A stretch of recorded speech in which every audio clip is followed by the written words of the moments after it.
What's up, brothers? Hope everyone's doing well out there. Hope you got a few minutes, because you're going to want to stick around for this one. In today's video, we're going to talk about the laws of attraction. And I know it may sound cliche, but it's a real thing. And if you break the law, you will be held accountable, and you will be punished in the court of sexual relations. And I don't want to see that happen to you. So be sure to listen. Now, I'm sure pretty much every single last one of you has found yourself in one of these situations. Most likely both of these situations. Now, situation number one, you met a girl, the two of you seem to like each other, and you start to express interest in her, and next thing you know, her interest in you plummets. She disappears on you. Or maybe the shoe's on the other foot. Maybe the two of you seem to like each other, and she starts to come on to you a little too strong, and your interest in her plummets, and you no longer want anything to do with her. Well, if you found yourself in either one of those two situations, it's because somebody broke the laws of attraction. And the first thing that you need to understand is you are good enough. You were good enough to get them to like you in the first place. You were good enough for them to be attracted to you in the first place. But somewhere along the line, you decided to break the law. And what you did is, instead of showing them the most attractive version of yourself, you showed them the least attractive version of yourself. I don't know why it is, but people tend to do this. When they find themselves in a high-pressure situation, the worst version of them comes out. And it takes experience for some guys to get over that. Some guys get it naturally. But if you're somebody that goes through this, you need experience. Now, there's plenty of different variations of what could be the least attractive version of you based on what your personality type is.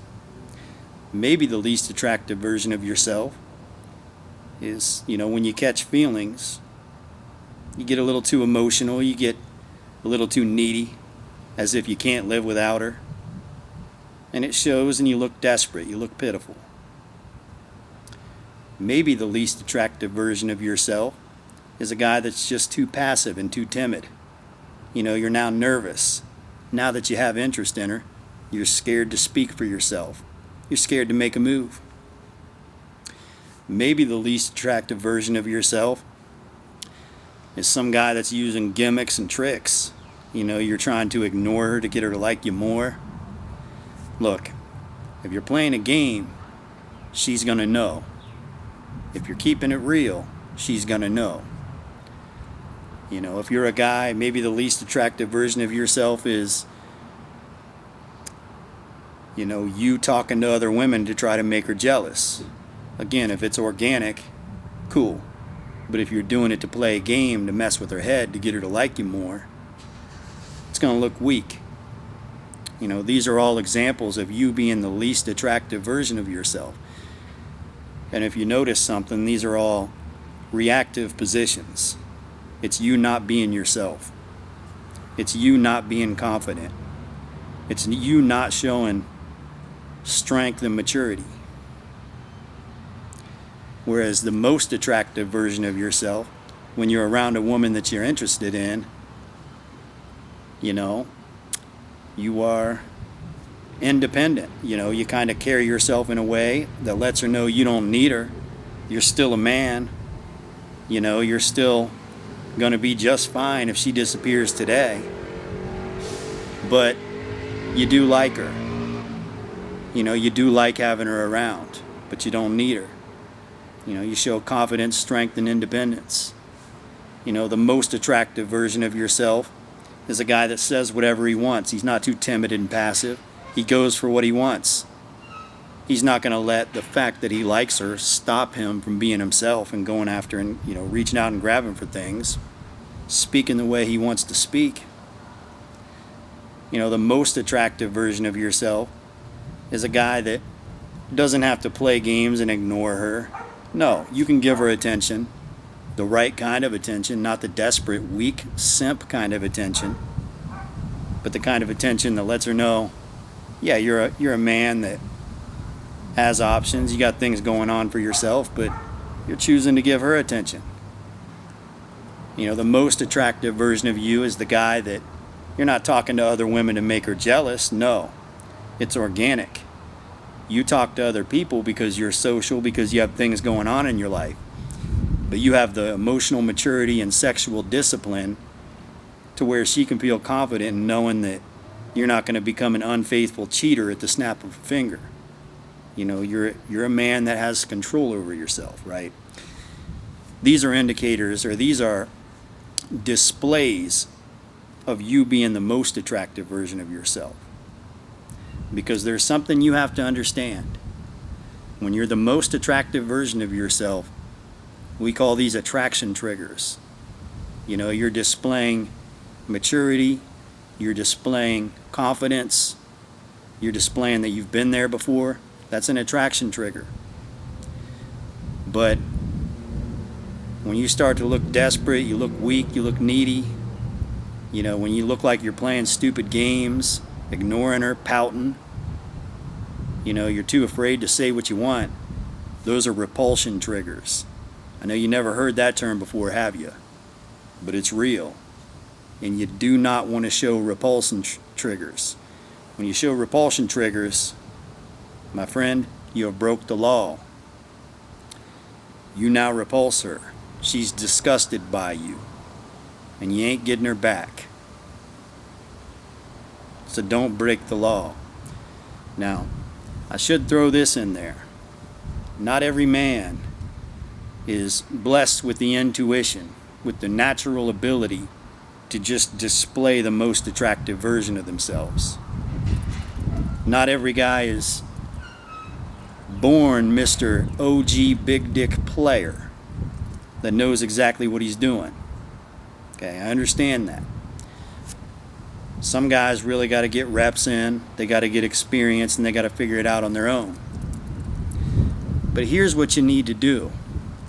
If you find yourself in a situation where you've got interest in a lady, and you know you've screwed things up before with past women, and you have a sense going on that that's about to happen again, well, don't break any laws, meaning don't act out of the ordinary.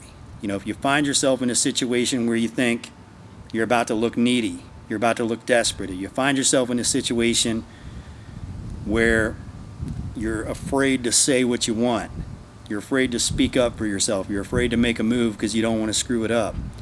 If you find yourself in a situation where you think you got to play games to keep her attracted to you, you got to make her jealous to keep her attracted to you, don't do any of that. That's all beta behavior, beta male behavior. Don't let it happen. Instead, you're going to take a trick, I don't want to say out of a woman's playbook, because it can be in your playbook too. It's not just women that can do this. But women are better at this because they're more emotionally intelligent than men. Sure, men are logically more intelligent than women. They're stronger than women when it comes to mechanics, changing a tire. Men are better at it. That's true. But when it comes to emotional intelligence, women tend to be better. Anyways, this is what they do. This is the play that I'm talking about. Women, when they find themselves in a situation where they think you're dangerous, and what I mean is they think if they keep moving at the pace that they're moving at, they're going to end up falling in love with you and losing control and maybe getting themselves hurt. What they'll do is they'll pull back. And it fucks with your head, doesn't it? When a lady pulls back on you and you're like, yeah, she really likes me, I like her, and she pulls back, it fucks with your head bad. And the thing about that is it's not that she's doing it to intentionally fuck with your head. And when you pull back, you're not doing it to intentionally fuck with her head. You're doing it to regain yourself, to regroup, because that's what they do it for. Right? When you think you're about to make a mistake, when you think you're about to look foolish, pull back. And again, like I said, you're not playing a game. No. You're going to the gym, you're going out with your friends, going to meet family out of state, whatever. You're regaining your independence. You're making yourself your own mental point of origin. You're regrouping. And the reason why this is so important is because instead of showing her the least attractive version of yourself, that desperate, needy guy, or, that insecure guy that has to play these stupid games, or that timid guy that's afraid to speak up for himself, instead of that, you're just giving her mystery. She's thinking, like, what the hell happened? Like, I like this guy, he liked me, and he's off, he's busy. It's like I don't exist. What's going on here? And you pause the situation, and if anything, you kind of create a little bit of intrigue. It's not such a bad thing. Because remember, if you're in this situation, it's because you're not experienced enough to really make it happen naturally. So, rather than screwing things up, you need to take the time to reset, readjust, become your own mental point of origin, so you can go back, and next time you see her, you can show her the most attractive version of yourself. You don't want to break the law. No. Instead, you say, okay, I'm not ready. Look, you got to admit to yourself sometimes you're not ready. If you try to rush things, if you try to force things, you're going to fuck it up. Instead, take a pause, take a step back, readjust yourself, gain some self-control, start showing some emotional maturity, right? And then you get back into the situation and show her the most attractive version, the guy that, is independent, that doesn't need her, but, you're off doing your own thing. You don't need her, but you're back, because you want to see her, right? You're not timid. You're not afraid to speak up for yourself. No, you're back. You're speaking. You got swagger again. You got a mouthpiece. You got it going on again, right? You don't have to play games and ignore her and pout. You don't have to talk to other women to make her jealous. No, you're back. And you can speak romantically, speak sexually, speak calmly, with confidence. You're back to being that guy. And that's right where you want to be. These things have a very smooth process when you don't screw up. When you conduct yourself the way that you need to conduct yourself, it's usually a smooth experience. If you're in a situation where, if you're in a position, I should say, where it seems like women do show you interest, women are attracted to you, but you find yourself screwing it up a lot, well, the reason you're screwing it up is because you've been breaking the laws of attraction. And I don't want to see you do that. We don't want to see you going through any more punishment than you have to. You're a good law-abiding citizen. Your problem is you just don't know the rules. And a lot of times, you don't have the maturity to follow the rules. But you got to understand the rules, be in control of yourself, and realize that if you're in a situation where if you keep going forward, you're going to break the law, take a step back, put it on pause. And also remember, when you're communicating with women, you don't want to be afraid to say things. You don't want to, think in your head, did I say the wrong thing? Did I do the wrong thing? No, a man owns that shit. If you've said something or you did something that you think, well, shit, maybe I broke the laws. Look, good chance it's over, but whether it's over or not, you double the fuck down. Because the worst thing you can do is show a lack of confidence and make yourself look like, like you're just a flimsy, little spineless creature. You never want to allow that to happen. But it's better off to not get yourself in one of those situations altogether. Pull back, reset. Allow yourself to become your own mental point of origin once again, and you'll do just fine. I hope this video was somewhat informative, and that's about it for today, guys. Until next time, see ya.